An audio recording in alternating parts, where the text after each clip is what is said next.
weird. Unless she has a kid, and that would make sense. Yeah. What are you doing today? I'll just run around like crazy. Did you get some of that Bojangles out there? No, but I hate it. Do you already. want some? I'll go get you No, some. I don't want Are any. you Thank you sure? very much. Yes, no, I don't want any. How can you be from Hickory and not be doing... Because I've already had Bojangles this morning. Yeah, it's great. Maybe I should grab some to take home with me, huh? Yeah. Grab me a couple. That's how that's how you're going to get on the good side of your dad if you take him home with some Bojangles. That's right. He's actually coming to see me Friday, so maybe I'll just hang on to it. Oh, my God. How are you going to get away with telling all those jokes about your dad? He loves it. Does he? Yeah. Does he sit there and go? Yeah. I'll tell him to stand up, and he'll do like this. No. Yeah. He loves it. Yeah. Did you say that your mother is like she won't cuss, she won't... Right. She's pretty straight-laced. What does she think of your jokes? Oh, pretty clean on stage. Have you seen me on stage? Well, I don't cuss. Well, my wife is a Jedi. Yeah, I mean, I might say ass or hell, but that's as far as it. It's in the Bible. Right. You can say that. It doesn't say not to say it. Right. Exactly. Jesus rode on an ass. It said so. We're the ones that thought that was bad. He never said you can't say ass. Exactly. Or tits. Tits is one you can't say on air too, right? We can't say that. Yeah, we Can't can't say say that tits. on the radio. Just No, weird. that's one of those 10 words. Yeah. You can say boobs. You can't say tits. Yeah. You can say teats. Oh. But that's so close that people stay away from teats. Yeah. Does that even pass like spell check on a computer or anything? What teats? Yeah. I don't know. What is it? TEE? You know, it all depends what guy you're talking to because it might be teats. TTs. Yeah, no, it's not in spell check. Yeah. So what the heck? So that's a free pass. That's right. Spell check said it was cool. Let's do it. You grew up in Hickory? Yeah. Okay, yeah. See, I was born and raised around Halloween and Cherokee. So, Oh, okay. So we didn't grow up too far apart. No, exactly. My brother went to Western Carolina. Okay. Yeah. The party school. He was a Catamount. Oh, Back when it was a dry county. Is it still dry? Is it still dry? Yeah? Okay. yeah, and Depends on whose car you're in. Right. Is that... It's like, we got Bud Dry. We got Michelob Dry. well, because unless you're an outdoorsman, there's nothing else to do. Yeah. That's why it's like there's nothing to do, so you just join a frat. I mean, I love going there. If Yeah. I'm going to go hiking or something. Yeah, it's beautiful up there. Yeah. But he didn't last long. He did that about 2 years. Then he came here. He went to UNC Oh, Charlotte. really? Yeah. Really? The I went second party school. So he's a Niner? Yeah. Mm-hmm. Wow. Yeah, and I heard they're having their first football game. They are. Saturday. They That's are. awesome. How does that make you feel that you can go all over the world and know that your brother was a Niner? the same as anyone else who wouldn't have known? Outside of you, is there anybody more famous in your family? I don't think so. I mean, maybe my dad now, just because I've talked about him. Yeah. But I don't think so. But, you've never been that guy who's ever looked at fame and said, that's me. You've always been you. Yeah, pretty much. How is that? So far, so good. I'm used to it. I don't know. It's like, I've always wanted to be a stand-up. When you grow up in Hickory, it's not really a possibility. It's just a dream, And I didn't even know that there were comedy clubs all over the country. I thought it was just L.A. and New York, and that was it. So when people say, oh, you're funny, you should be a comedian, I go, thanks, it's just a dream or whatever. And then I went to school at NC State in Raleigh, and there was a comedy club right next to the campus. Wow. It's called Charlie Goodnights. Mm-hmm. I was like, what? They have a comedy club here? So I was like, I'm going to check this thing out. And then, I go in there, and I'm like, wow, this is pretty cool. So I never really thought I would end up doing this. I kind of would dream about it and want to do it. But never thought it would end up as a career. Did you ever go to Yesterday's in Yeah. Hickory Yeah. and go, I'm going to play this place one day?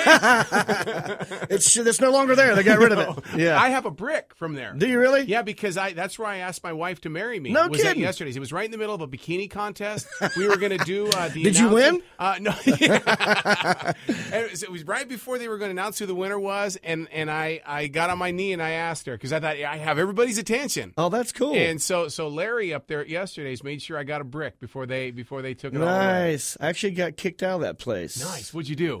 Fighting. There's always a fight that broke out. Yeah. It was weird. This one, I was there with like 10 of my friends, and we were all just hanging out in different areas, and these three dudes walks up to me, my friend Brad, and another guy. And he walks up to Brad and goes, is your name Jon Wright? He goes, no, I'm Brad Whaley. He goes, I think you look like Jon Wright. He goes, well, no, I'm Brad Whaley. He goes, I think you're Jon Wright. And then he just hit him. Because apparently this guy didn't like Jon Wright. So he got hit for looking like somebody else. But what they didn't know, those 3 guys didn't know, that they were surrounded by 10 of us. Because we were just all talking together at the same time. They didn't know that. And we had to take turns beating these guys up. Like, we were fighting each other to fight these guys. So we were just punching and punching and punching, and then these big bouncers come. And I remember just standing outside, still cussing these guys as they're leaving, and this bouncer said, "I told you to get!" And he put me in a headlock and walked me out to the parking lot like that. I couldn't breathe. I was like, "Let go, I'm leaving." But well, Baby Got Back is playing in the background, you know? Exactly. Yeah, but I love that place, man. That was fun. I used to go there all the time, dance my butt off. So how, being from Hickory, that you didn't get lost? Because it's like 56 West Street, 15th, 40, right. It's like Northwest, and it's like you can't give directions in Hickory. It's the worst. When people are visiting and they try to go downtown Hickory, it's the worst. Yeah, there's a First Avenue, First Court, First Lane, there's like all numbers, and they've got different versions of the streets. You know what I mean?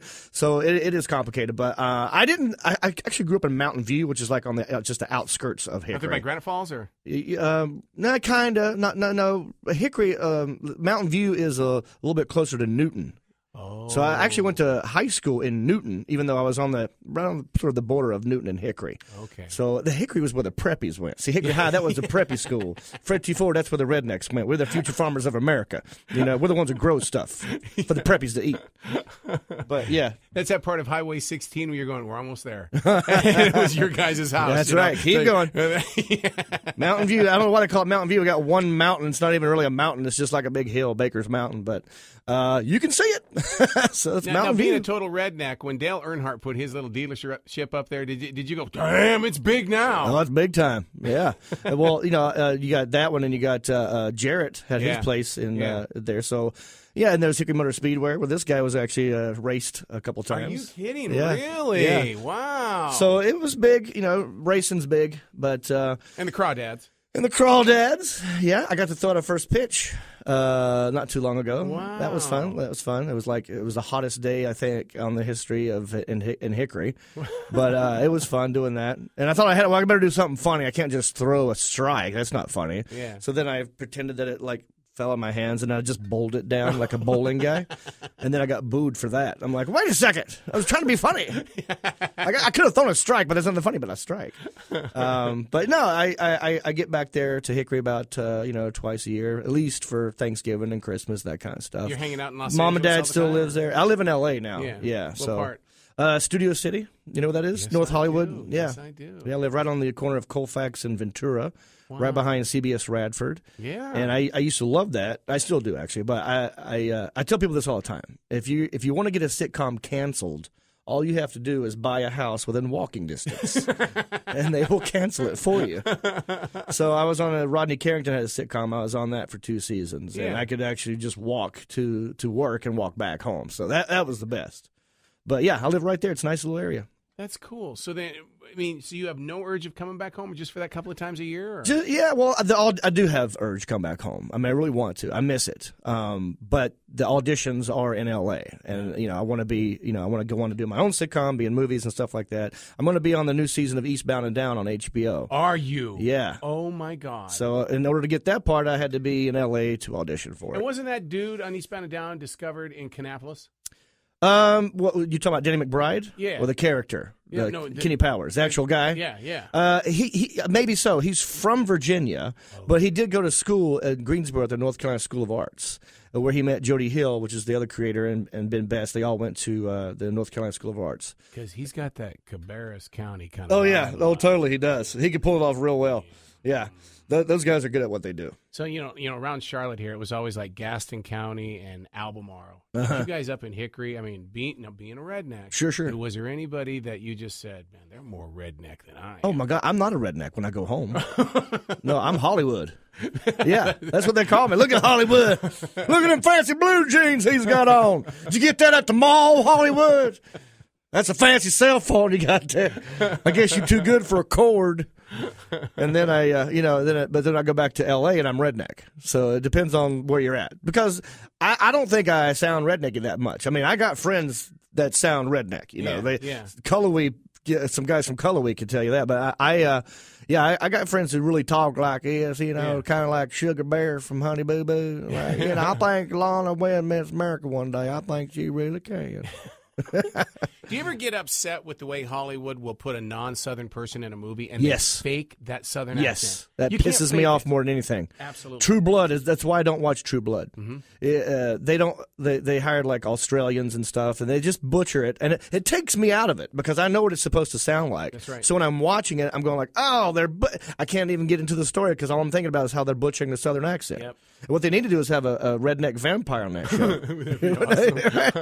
Come here, let me suck y'all's blood. Just one big fang in the front, like a buck-toothed fang. Come here. He don't have a coffin. He's got a refrigerator. It's out in the front yard. He sleeps in that. They all do that. True Blood, if you're listening, put me on. I want to be a redneck vampire. You probably have to go down through Louisiana, and you have to pick up that Louisiana Southern accent. Oh, yeah. Exactly. Back in the 80s, it was guarantee, but I don't hear anybody talking like that from Louisiana anymore. Yeah, I mean, it's still there. I mean, if you watch certain reality shows with a turtle man, not turtle man, but there's a couple of them. There's some that are in, I forgot what it was called, like Gator Boys or Gator Hunting or something. I don't know. There's like 18 of them these days. But there is one that is based in the Bayou or whatever of Louisiana. And they got the Cajun, accent. You know what you would be good doing? Monday Night Football through a redneck's eyes. I would love to do that. I'm a huge football fan. And just doing the game, and you don't have to know who the players are. Just, yeah. That's a foul! Throw the flag! What is this? They should do that. I thought about that, doing a podcast where it's like, okay, I'm gonna commentate this game. It's gonna be live. You turn your TV to this game and just turn the sound down, and you just listen to my podcast, and I'm gonna commentate the game for you. Wouldn't that be awesome? I thought about doing that, and to have like a real guy in there who actually can call the game like the real way, and then have me doing the color part of it or whatever. I think that'd be fun. And then all the advertising is just product placement. Man, give me some of that Bojangles in here. Quit hogging it. Where's the tea?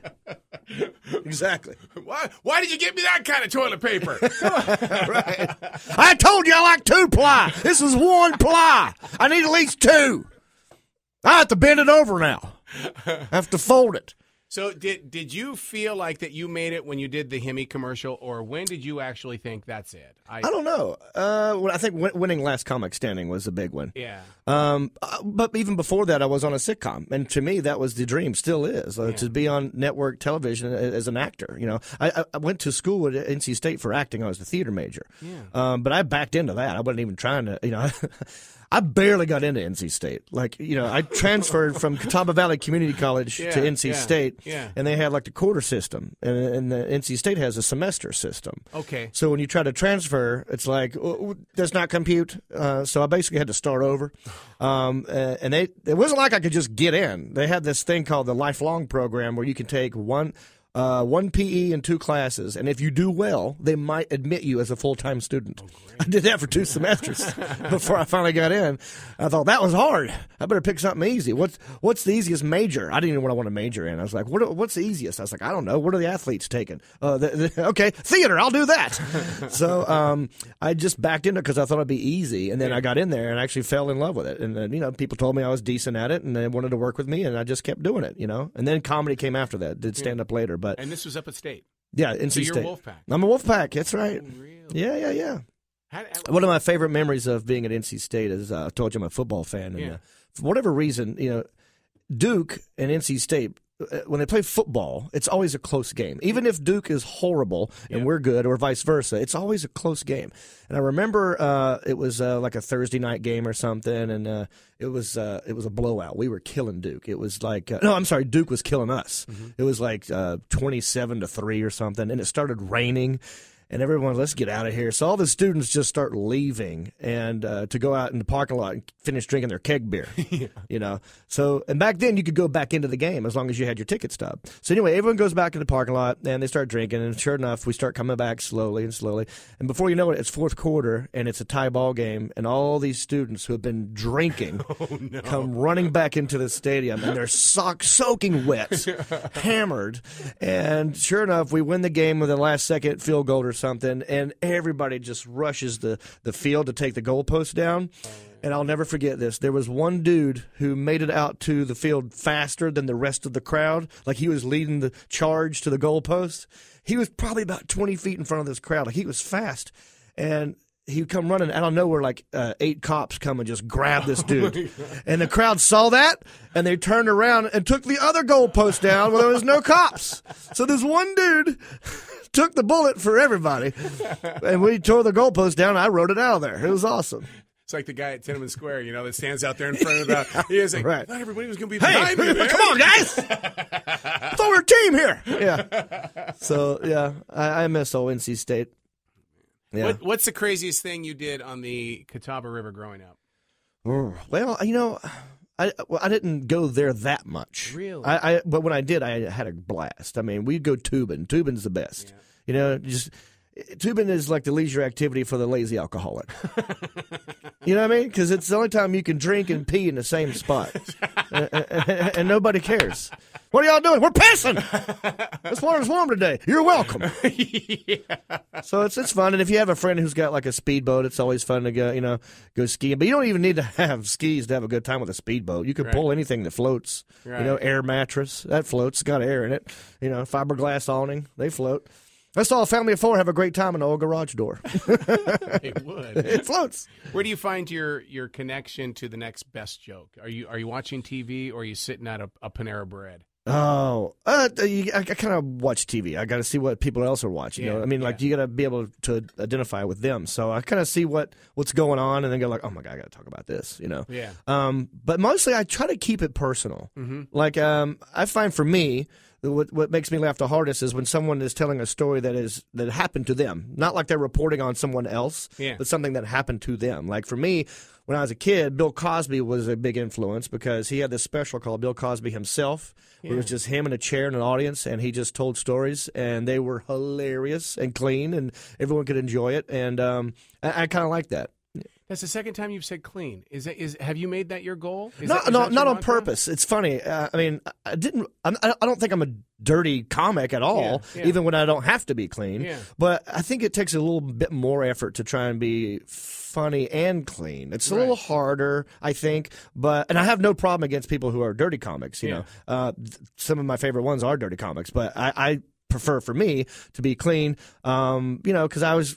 Figure my mom might be watching or something like that, so I try and keep it clean. Yeah, because I go to all these movie premieres, and I sit there next to these big-name critics and stuff, and they'll sit there and they'll go, man, they had to go there. Man, you had to take it to the toilet. Right. There's got to be those people that go, like that was unnecessary. Yeah. Sometimes it's unnecessary. If it's necessary, it's fine, but sometimes it's not even necessary. Are you unscripted, or are you reading the audience and knowing where to go just by the vibe of the I'd audience? say about 75-80% of what I'm going to do, I already know what I'm going to do. Yeah, like I wrote the joke, I know how I want to say it. But you can't just go up there and read a script. You got to be able to play off the crowd a little bit and read their energy, Mm-hmm. So I try to make eye contact with the crowd. There's some comics will get up and kind of look over them and just do their act. I like to look right at people and then maybe ask them questions and sort of get into it that way a little bit. But for the most part, it is sort of I have an act that I'm doing, but I am not just doing it at you. I'm doing it like with you. Mm-hmm. That's the difference. So if you were to just put your act on YouTube and just set it out there, I mean everybody's sitting there on their phones, anyway. Right? I mean, it's what was it? Tupac that did that. The hologram. Oh, the hologram. Yeah, that'd be great. Jon Reep, the hologram this weekend. I would love that. I wouldn't have to travel anymore. I mean, look at all these preachers now, man. It's like 8 locations. Yeah. Hey. Yeah. I think I saw a little clip of that hologram on YouTube, and it looked pretty interesting. Yeah. That's impossible for comics though, because we have to actually talk to the crowd sometimes. So that'd be weird if you're up there doing your act and then like a waitress, knocks over a whole table of drinks and you just keep going like it didn't happen, So you got to be able to actually be aware of what's happening in the room. Do you think doing radio would be hard for you then, since you can't see the audience?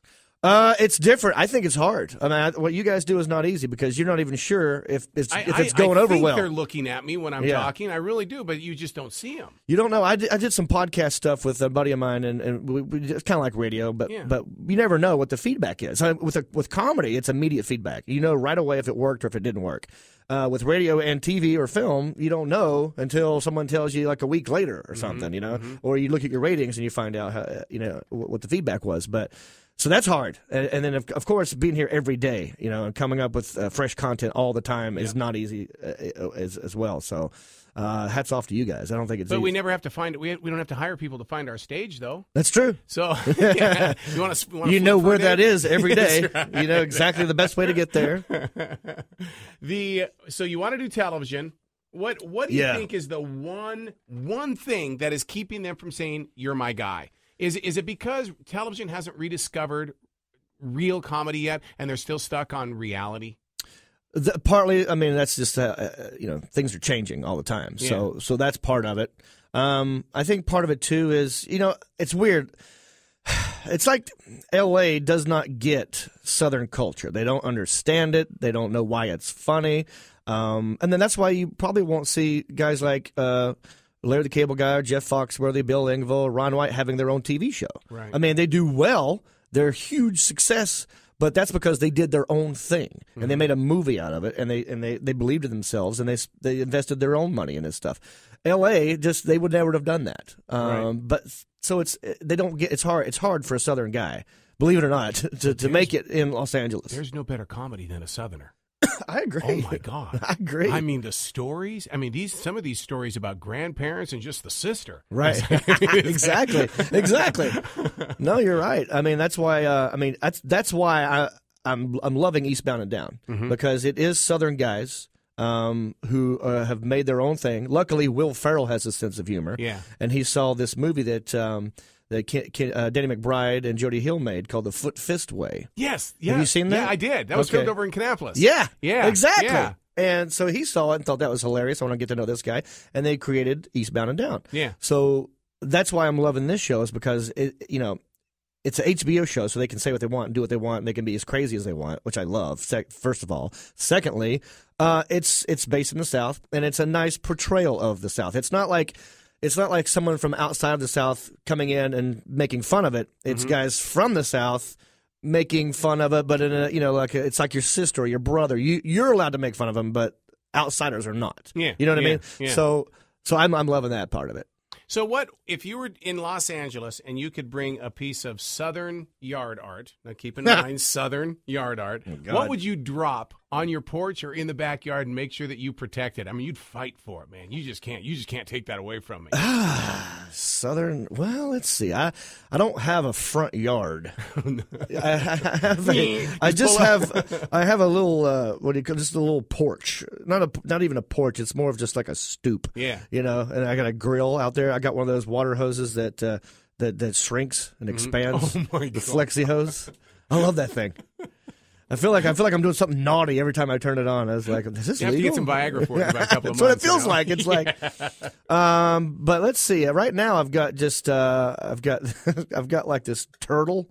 That's like a metal turtle that just sits next to the door that someone gave me. When I first moved, here's the difference, right? When I first moved into my place, the lady who owned it before me was a Jewish lady. Yeah, so the lady who was like doing the homeowners association, the rep or whatever, who goes around and checks on everybody. I was a new guy moving in, and she's Jewish too, and so I'm moving in, and I'm standing in front of my front door, and she goes, "Oh, I didn't know. You're Jewish?" I was like, "No. I mean." And I was thinking, I don't know what I am. I'm Jon Reep. She goes, "Oh no, I just noticed you have a mezuzah." Oh no! I was like, "What? A mezuzah?" Yeah. She goes, "Right here on your front door. That's a Jewish thing." I was like, "Oh no, that was from the lady before." She goes, "Oh well then," and she took it down immediately. Yep. So maybe I should bring a mezuzah to Hickory. They changed him out. Look at him! Hollywood done changed religions on us. He's going to be a Scientologist next. Oh my God! Do you think Californians have stranger lives than Southerners? Yeah. It's funny. I think California's messed up. They're stupid.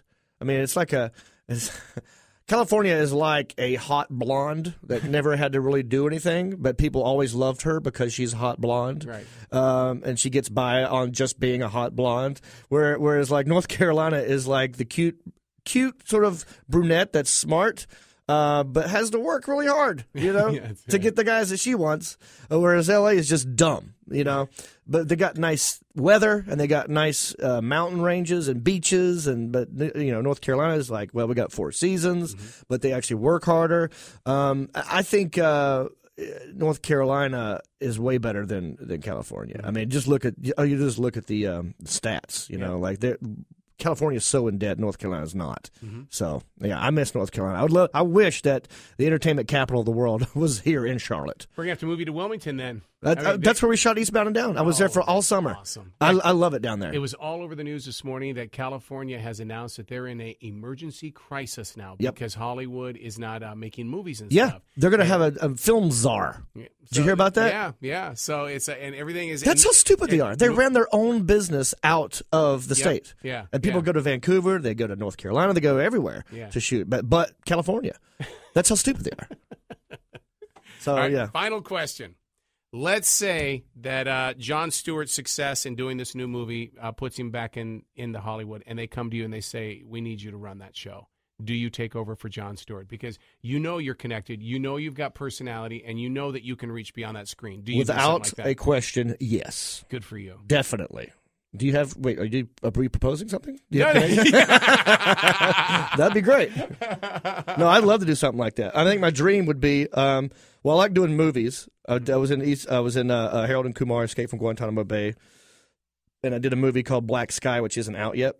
And I love doing movies, but you have to travel a lot. I think what I love to do most is just being on a sitcom. Because when I was on Rodney Carrington's sitcom. A primetime network TV sitcom is what I want because it is the easiest amount of work with the most pay.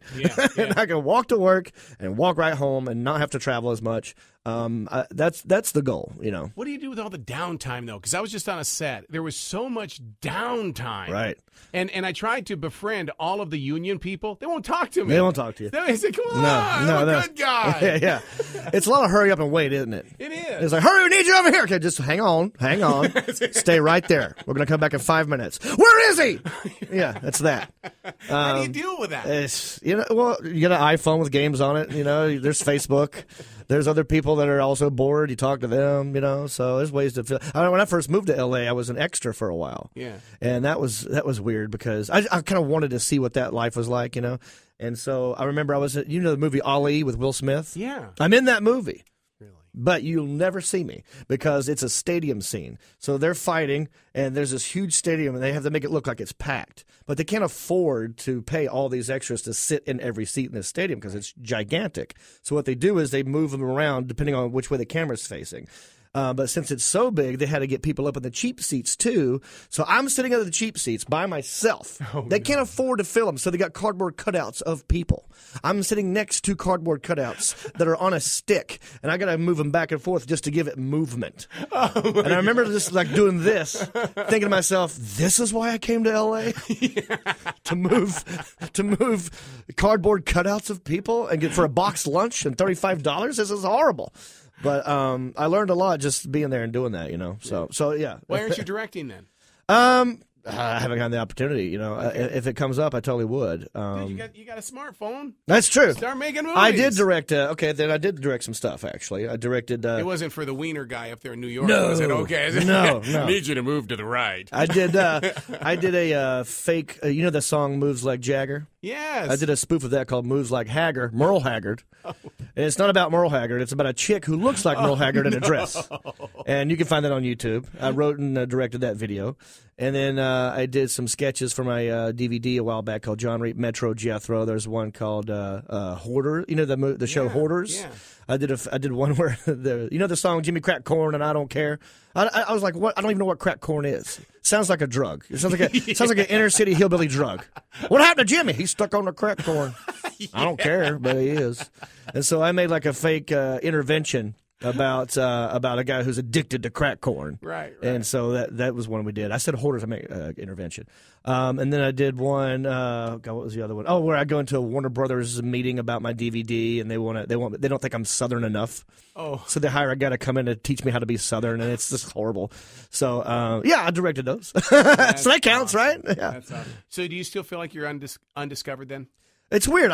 It comes in waves. Like, I'll have like a big rush of something, like Winning Last Comic Standing was big, and then I have this development deal with NBC, and we're supposed to work together and do a show, and it just kind of went nowhere. Yeah. And then the commercials was a big one when I first did a bunch of the Dodge truck commercials. And people were like, who's this guy? That's a funny commercial. It was a very popular campaign. Let's do something with it. And then it just kind of went nowhere. It just kind of goes up like this. So I'm hoping that this Eastbound and Down with the next wave, and I can hopefully do something with that. Hey, maybe you're the new host of The Price is Right. You know what's funny? I auditioned for the host of Let's Make a Deal. You would have been brilliant on Yeah. that. Well, the other guy's brilliant, too. What's it? Wayne Brady. Yeah, Wayne You Brady, can't yeah. beat Wayne Brady. Yeah, but when I see Wayne Brady, I want him to sing to me. Yeah. Dude, sing! I don't care about anything else. Just sing! Right. Yeah, make it up right now. Make up a song about my hair. Go! Yeah. Those guys are good at that. But, yeah, I went there and auditioned for that. It was a weird audition, but, yeah, I was like, why am I in here? But I'll do it. I'll do it, totally. Yeah. But, yeah, it's weird. Things come up. You audition. Maybe you get it. Maybe you don't.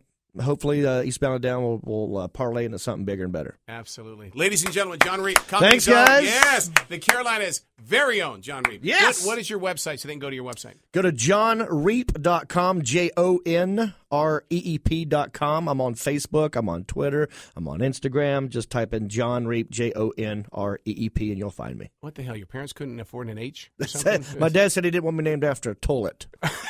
I was like, oh, we'll take the H out. Yeah. They'll never call me a toilet without H in there. Brilliant! Good job, man.